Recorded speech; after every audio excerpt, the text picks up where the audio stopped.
సొంతంగా కదనలేని దివ్యాంగుల కోసం నల్గొండ జిల్లాలో ట్రైసైకిళ్లను పంపిణీ చేశారు. ఈసీఎల్ యాజమాన్యం సహాయంతో 105 మంది దివ్యాంగులకు బ్యాటరీ సైకిళ్లను అందించారు.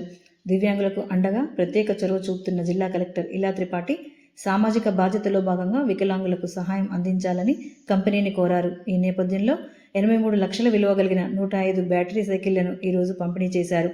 ఈ కార్యక్రమంలో కంపెనీ సీఎండీ అనురాగ్ కుమార్తో పాటు ఏజీఎం సునీల్ కుమార్ తదితరులు పాల్గొన్నారు. జిల్లా వ్యాప్తంగా 33,000 మంది దివ్యాంగులు ప్రభుత్వ పెన్షన్ని పొందుతున్నారు. వారిలో కొంతమంది పూర్తిగా నడవలేని స్థితిలో ఉన్నారు.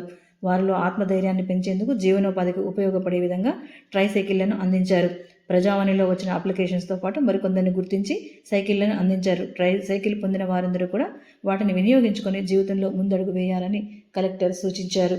నడవలేకుండా ఉన్న వాళ్ళు అధికంగా ఉన్నారని వారికి సహాయం చేసేందుకు ముందుకు వచ్చిన బ్యాటరీ ఆపరేటెడ్ వెహికల్స్ అవసరం ఉందో వాళ్ళకి మేము ముందే మార్చి నెలలో వారికి మేము రిక్విజిషన్ ఇవ్వడం జరిగింది. ఈసీఐఎల్ వాళ్ళు వెంటనే దాన్ని స్పందించి మంజూరీ చేయడం జరిగింది.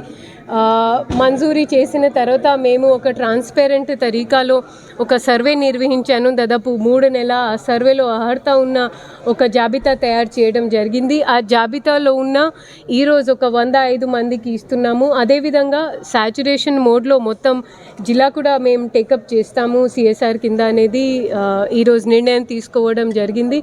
దీంట్లో एजुकेशन के फील्ड में हम उस पैसे का नियोग करते हैं। तो जैसे इस ज़िले से हमको ट्राईसाइकिल की ज़रूरत हुई थी जो हेल्थ और न्यूट्रिशन के बियॉन्ड है, लेकिन इसकी ज़रूरत थी तो हमने उसको किया। तो इस प्रकार की सारी ज़रूरतों में जो जिला अधिकारी की तरफ से आती है या सरकार की तरफ से आती है, हम उसमें कंट्रीब्यूट करते हैं। कितना मनी स्पेंड कर रहे हैं? हम पिछले 3 सालों में हमने करीब 30-40 करोड़ रुपए इस मद पे खर्च किया होगा। तो कंपनी के